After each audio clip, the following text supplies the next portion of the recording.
कवि ज्ञानी हिंदुस्तानी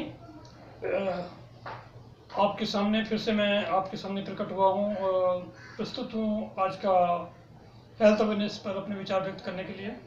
जैसे कि प्रतिदिन 4 अप्रैल 2020 से 4 बार लाइव आकर 2 बार इंग्लिश टीचिंग हिंदी और अंग्रेजी माध्यम से और 2 बार हेल्थ अवेयरनेस के टॉपिक पर हिंदी और इंग्लिश दोनों माध्यम से मैं अपने विचार व्यक्त करता हूं। तो इस समय हिंदी का समय है, हिंदी माध्यम से अपनी बात कहना का समय है। तो अपनी बात मैं जारी रखूँ, कुछ अपने विचार व्यक्त करूं। तो स्वास्थ्य के प्रति किस तरह से हम सचेत रहें, इसको शुरू करने के लिए एक बार पुनः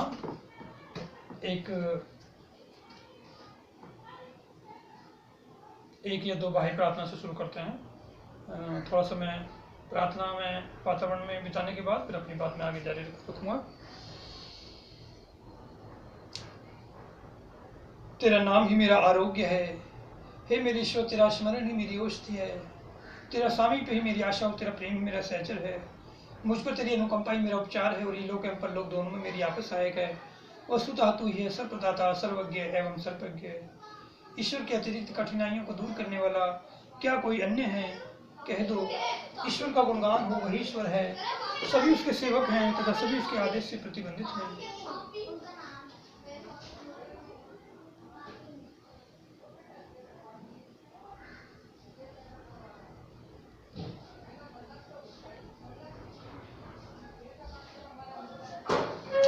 थैंक यू वेरी मच। ये हिंदी माध्यम से अपनी बात मुझे कहने का फिर एक अवसर मिला है।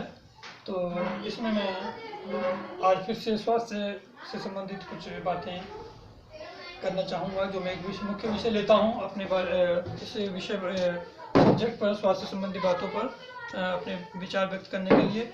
उसमें मुख्य जो जोर देता हूँ वो प्रकृति ने वनस्पति के रूप में जो हमें अद्भुत खजाने दिए हैं, उन खजानों से हम आहार प्राप्त करके अपने को स्वस्थ रह सकते हैं।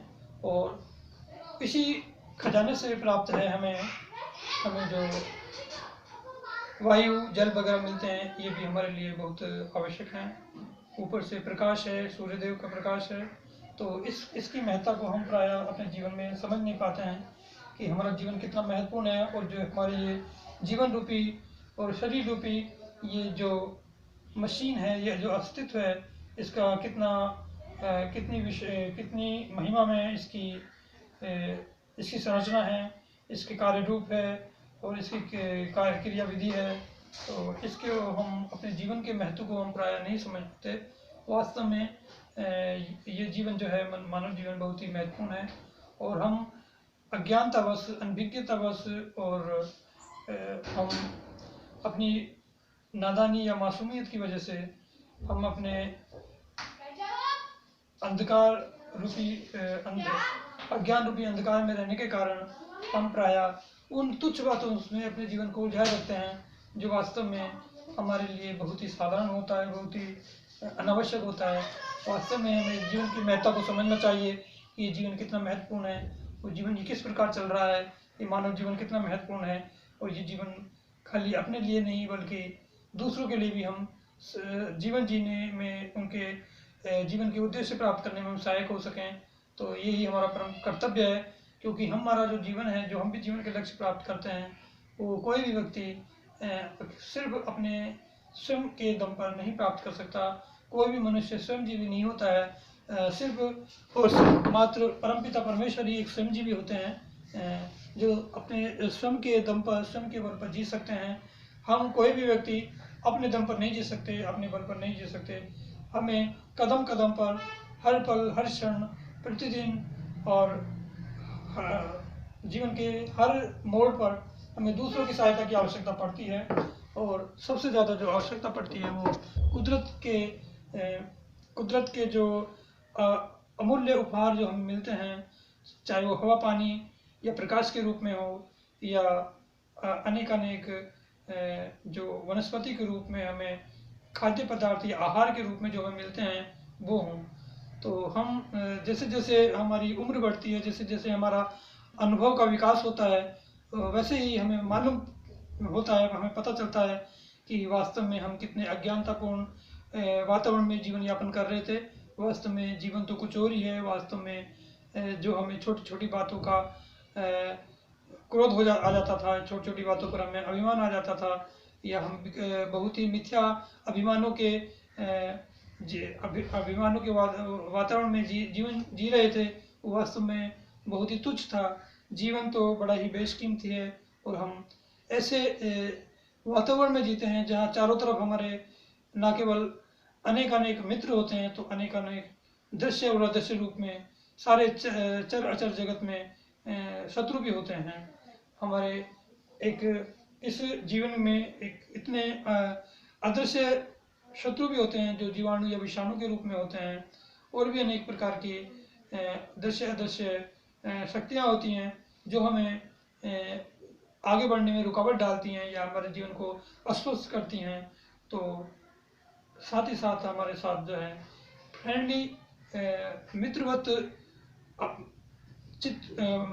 परिचित और अपरिचित लोग भी हमारे साथ साथ सहचर होते हैं। हमारे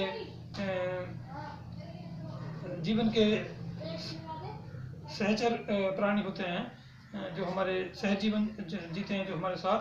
तो वो भी ऐसे उनमें से अनेक ऐसे जीव जंतु भी होते हैं, ऐसे वनस्पति भी होते हैं, अनेक ऐसे प्राणी होते हैं जो हमारे जीवन को बेहतर बनाने में, जीवन को स्वस्थ बनाने में हमारी अमूल्य रूप से सहायता करते हैं, मदद करते हैं। तो हमें उसको भी भली भांति समझना चाहिए। आज से 25-30 वर्ष पहले मैं सोचा करता था, क्योंकि उसमें मैं विज्ञान का विद्यार्थी हुआ करता था, तो विज्ञान के अनुसार हमें दृष्टिकोण जब हम पढ़ते हैं तो हमारा नजरिया उसी तरह से हो जाता है। तो जैसा कि विज्ञान में पढ़ाया जाता है कि सूरज जो है एक आग का गोला रहा था, या आग का गोला है, और ये पृथ्वी पहले आग के गोले से यानी सूरज से टूट कर यहाँ पर ब्रह्मांड में आई, और फिर धीरे धीरे अनेक वर्षों तक, लाखों वर्षों तक ये धीरे धीरे शांत हुई, फिर यहाँ पर जीवन प्रारंभ हुआ।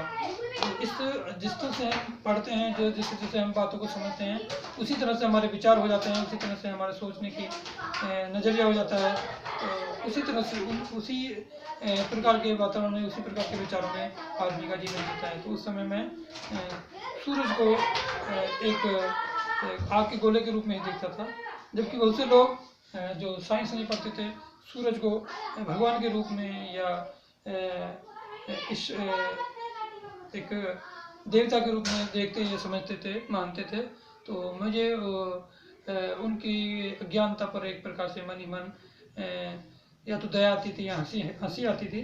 लेकिन जैसे जैसे वातावरण बदला, समय बदला, तो मेरा नज़रिया भी बदला, और फिर मैंने महसूस किया कि वास्तव में सूरज तो है, सूरज जो है वो हमें हमारे लिए भगवान ही है, भगवान के समान ये भगवान ही है। क्योंकि वास्तव में यदि आज हम इस पृथ्वी पर जिंदा हैं तो सूरज की वजह से ही हैं। बिना सूरज के हम इस दुनिया में हम कुछ क्षण भी नहीं जी सकते। हमारा जीवन एक तरह से पूरी तरह से खत्म, निष्प्राय हो जाएगा, निर्जीव हो जाएगा, निर्जान हो जाएगा। तो सूरज की वजह से ही हम जिंदा हैं।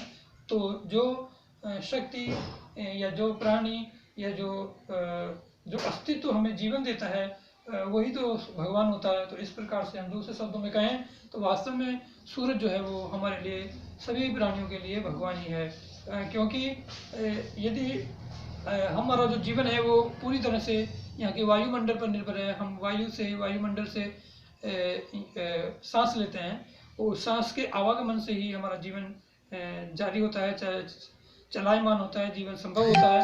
यदि हम सांस ना लें या सांस ना छोड़ें तो हम जीवित नहीं रह सकते, हम जीवधारी नहीं कहलाएंगे। तो इस हमारे जीवित होने का कारण ही यदि कोई है तो वो वायुमंडल में व्याप्त हमारी सांस, ऑक्सीजन वगैरह जो भी हमारी लेने वाली सांसें, गैसें और निकालने वाली जो गैसें हैं, जिनमें मुख्य रूप से ऑक्सीजन और कार्बन डाइऑक्साइड होते हैं। तो ये सब इनके जो अस्तित्व का जो कारण होता है वो पूर्णतः वनस्पति होती हैं, पेड़ पौधे होते हैं। तो पेड़ पौधों से हम जो उत्पन्न सांस गैस होती हैं, पेड़ पौधों से जो वायुमंडल बनता है उसी से हम सांस लेते हैं और हम जिंदा रहते हैं।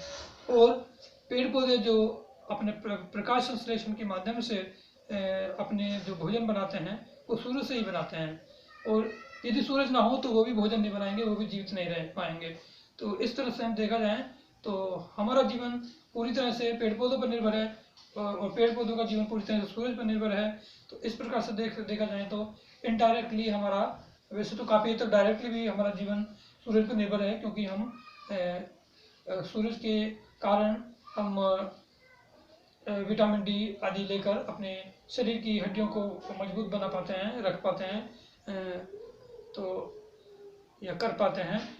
और उसके साथ ही साथ हम जो सांस लेते हैं वो वायुमंडल से जो पेड़ पौधों के रूप में से जो हमें मिलते हैं सांसें, वो हमें पेड़ पौधे देते हैं। पेड़ पौधे के अलावा कोई दूसरा ऐसा स्रोत है ही नहीं इस पूरे ब्रह्मांड में कि जो हमें सांस देने के लिए सक्षम बना सके। और हम इस तरह से देखते हैं कि पूरी तरह से हम सूरज पर आधारित हैं, सूरज से ही हमारा अस्तित्व है, क्योंकि सूरज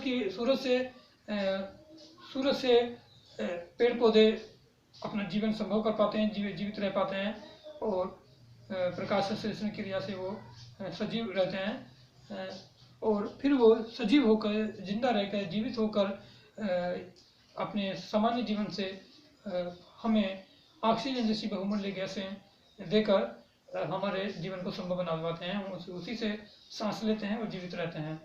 और इस प्रकार से हमें समझना चाहिए कि पेड़ पौधों का भी हमारे जीवन में कितना महत्व है और सूरज का हमारे जीवन में कितना महत्व है। हमें स्वस्थ रहने के लिए, अपनी हड्डियों को मजबूत रखने के लिए विशेषज्ञों का मानना है कि प्रतिदिन हमें कम से कम 40 मिनट सूरज की रोशनी में रहना चाहिए।